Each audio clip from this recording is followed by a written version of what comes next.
وعلیکم السلام۔ حضور میرا سوال جو ہے وہ جینس کی منتقلی جو ایک نسل سے دوسری نسل میں ہوتی ہے اس سے متعلق ہے کہ اس بات کا ثبوت ملتا ہے کہ ایک نسل سے دوسری نسل میں بعض جینس منتقل ہوتی ہیں، مثلاً یہ کہ شکل و صورت ایک جیسی ہوتی ہے بچوں کی ماں باپ کی طرح، اسی طرح بعض عادتیں ان کی ایسی ہوتی ہیں جو ماں باپ میں پائی جاتی ہیں، اور اسی طرح کچھ بیماریاں بعض نہیں منتقل ہوتی، ساری چیزیں منتقل ہوتی ہیں۔ اس طرح بیماریاں بھی ہوتی ہیں جو جن پہ اختیار نہیں ہوتا بچوں کا۔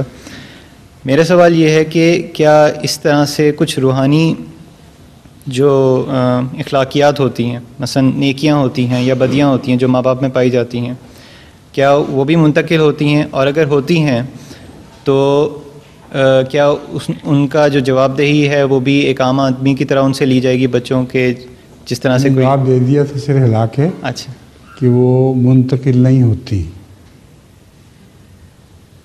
ہر بچہ فطرت پہ پیدا ہوتا ہے تو اس کو ضرورت کیا ہے، اور وہ اللہ تعالیٰ نے اس کو اپنی فطرت پہ پیدا کیا، مطلب ہے بہت ہی معصوم اور شریف پیدا ہوتا ہے۔ ماں باپ اس کو زیادہ سے زیادہ کچھ اور بنا سکتے ہیں، یہودانے ہی اور ینصرانے ہی۔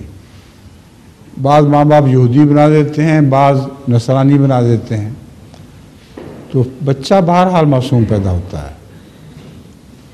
ارد گرد کا ماحول اس کو خراب کر دیتا ہے، ضروری نہیں کہ ماں باپ ہی خراب کریں، بعض دفعہ ماحول گندہ مل جاتا ہے، ٹھیک ہے۔